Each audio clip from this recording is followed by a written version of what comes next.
Joining me from the Independent Women's Voice, Heather Higgins, also author of The Upside of Inequality at Connor. Heather, great seeing you. It's been a long time. Thank you for your service. Yeah, thank you. Thanks. This is the first morning I can remember in a long time where it was pretty obvious that what was happening in Hong Kong was influencing our markets, not to a big degree, but we could no longer overlook. After 5 months, it started to wane a little bit, but this takes it to a different level when people start getting shot in the street. It is. If the protester dies, it will be the first time that we will actually have a protester directly and unarguably being killed by the police in these matters, although there are certainly rumors about why the kid fell off the parking structure, etc.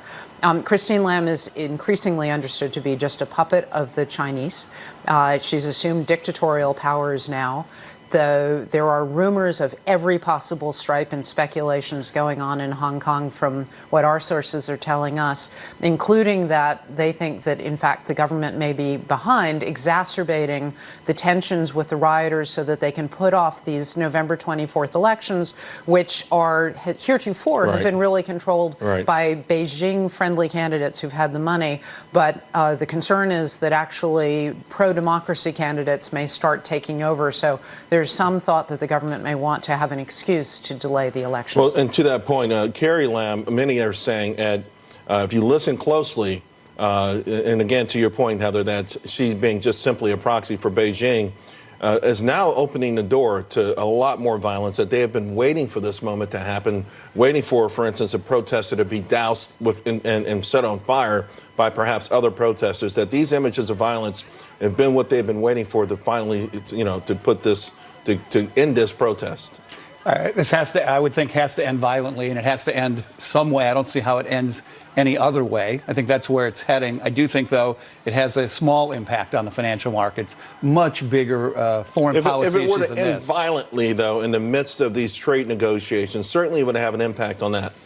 I think it's, sure. When you look at who we're trading with, we have to be careful about how much prosperity we bring to the Chinese over the long run, in the same way that we're very careful about trading with the Russians. So do I think this will have an impact on the negotiations? Yes, in the short run, but yes, this in the long run, as they grow more and more powerful, we have to be more and more careful about our relationships with them. But the tie-in to that also is that the unspoken factor in the trade negotiations that are going on is that priority number one, as well as priority number two and priority number three for Beijing, is stability and control of their people.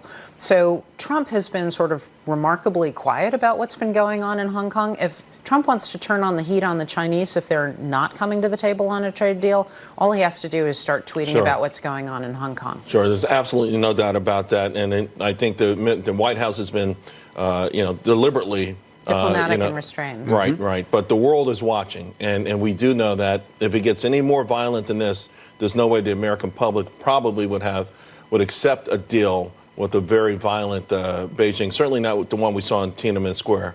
I do want to kind of